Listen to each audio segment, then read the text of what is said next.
Either you are with us or you are with the terrorists. In a reciprocal fashion, the U.S. government is using this situation as an excuse to base troops abroad in the vicinity of oil resources, 3/4 of which happen to be located in Muslim countries. We now have permanent bases in Iraq. We've had them in Kuwait for a while. We have permanent bases in Afghanistan. We are building permanent bases in Uzbekistan. We actually have 4 bases in Georgia. So if you draw a map that connects the dots between all of the bases that we have done since the Cold War ended, what you see is American military hegemony covering 90% of the globe's energy resources in terms of gas and in terms of oil. In May of 2002, trusting that the U.S. military would bring peace for Afghanistan, President Karzai signs a treaty with the leaders of Pakistan and Turkmenistan for the construction of a $2 billion pipeline from Turkmenistan to the Indian Ocean. Turkmenistan and Afghanistan hope to generate much-needed income for their economies.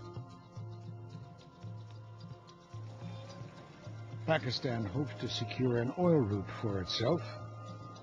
Its position would also allow Pakistan to control at least part of the oil supply to India. Washington, however, appears to recognize the potential for conflicts with the pipeline that would ultimately serve China's 1.5 billion consumers as well. Indeed, U.S. oil companies are now favoring a western route through the sparsely populated regions of Turkmenistan, Azerbaijan, Georgia, and eastern Turkey towards the Mediterranean Sea, and eventually Europe and the United States.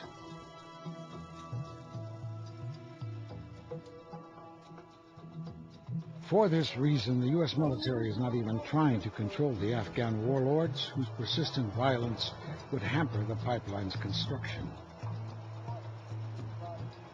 In addition, continued unrest justifies a large U.S. military presence in Afghanistan that will remain as a deterrent to any other foreign intrusion into the region.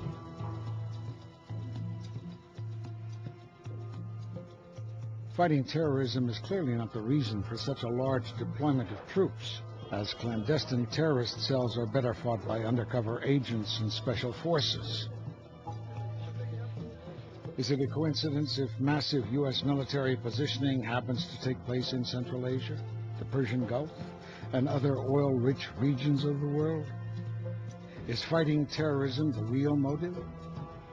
Or is Washington more interested in grabbing whatever oil reserves are left, fueling terrorism and war as a result? Please call us at 1-800-400-4000 or log on to our website, linktv.org. Joining us again now from Stanford University is Dr. James Fearon. Dr. Fearon testified on the conflict in Iraq in September before the U.S. House of Representatives, and in the studio here again is independent journalist Dar Jamail. He's written for The Nation, Mother Jones, and other publications. He spent 8 months in Iraq. In addition to reporting from Iraq, he has also reported from Syria and Lebanon during the Israeli-Lebanon war, and also from Jordan. Dar, let me begin with you. The film we were watching ends up with Afghanistan, not about Iraq, and let me ask you about that. The oil agenda doesn't seem quite as clear, at least not directly clear, in Afghanistan. What do you see as the real U.S. objectives there? I think Afghanistan, part of that objective is, again, encircling Iran. I think that Iran is the next step in this plan for this administration, as we discussed earlier. But I think also, if you look at where those bases are situated in Afghanistan, they're right along the proposed route of a very important gas pipeline. Dr. Fearon, let me go back to you and follow up on our discussion before. Some have used the term ethnic cleansing to describe what is going on now in this civil war in Iraq, sort of trying to eliminate the other side. Is that an appropriate characterization in this case? It does seem that there's been an enormous amount of population movement under threat of killing, threat of force. Not so much, wholesale massacres, although there's been a great deal of assassination and killing going on. But there seems to be an attempt to unmix or gain, get rid of Sunnis and Shia majority neighborhoods and vice versa. I want to ask you about the U.S. role in supporting the Maliki government there. I think you have described that as morally dubious. What do you mean by that? Well, I think I was speaking in the context of where the administration's policy, the surge option, tends to go. The Bush administration is still on essentially a kind of stay the course towards victory line, where the idea is we're going to make a success of the Maliki government. What I've been arguing is that where that heads us is in the direction of siding with one side in what's becoming a very vicious civil war, and that's not necessarily, for example, if that involves backing a side that's undertaking essentially a massive ethnic cleansing of Baghdad, that, for example, would be a morally dubious position. Let me talk to you about, I think you talked about three options in your testimony before Congress. There's the stay the course, of course. There's the so-called troop surge. And you talked about, you used terms like managed withdrawal or gradual troop deployment. What do you mean by those terms? Gradual withdrawal? Yeah. Or you also used the phrase a gradual troop redeployment. Yeah. So I think, sooner or later, probably not under this administration, U.S. troops we're going to draw down in Iraq.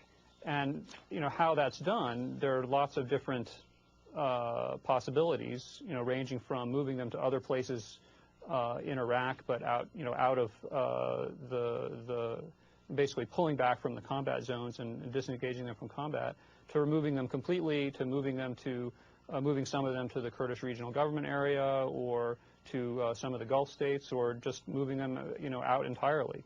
And what the best option is going to depend on a lot of diplomatic, political, military considerations at the time. I think what you're referring to, I was arguing at that time, back in September, against a sudden withdrawal, which I thought at that time would lead to or could lead to a really rapid escalation in ethnic cleansing and killing in Baghdad and other parts of Iraq. As time has gone on, I think that argument is weaker as the violence just kind of continues to escalate. It's not clear that a U.S. withdrawal would lead to, it could, but the odds that it would lead to a really massive sudden increase in violence are probably going down. Do you see, is there a serious concern that this civil war in Iraq could spread to a broader civil sectarian disruption in that area? I think it's unlikely that we'd see, or at least at present, I don't see any obvious way that it leads to an interstate conflict among states within the region, although I do think that continued and increased intervention by neighboring states and the possibility of a proxy war between Iran and some of the Sunni-dominated states to the west is increasingly likely, and it could very well head in that direction. Dar, you have said, and finally we just have about a minute left here, that the Bush administration won't set a withdrawal timetable because the fact is there are no plans for withdrawal.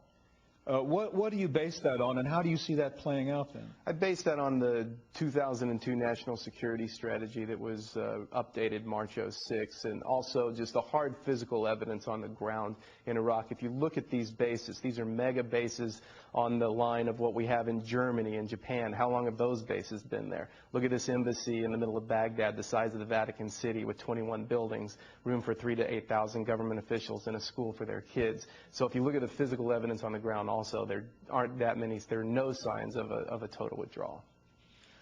Finally, Dr. Fearon, question for you. Let's think 10 years from now. How do you think historians will look at this period? How big a mistake do you think they will say this was? Well, in terms of the entry, the decision to go to war, I think it'll, Thomas Rick's title is dead on, a fiasco. It's really been a debacle, one of the worst set of decisions and execution in the history of U.S. foreign policy. As to what historians will make of what came of it, too soon to say. I mean, the Bush administration really threw the pack of cards up in the air in this region by invading and not having a good plan for the post-war period. The pack of cards is in the air, and how it's going to shake out. We know there are going to be huge long-term effects. What exactly they're going to be, too soon to say.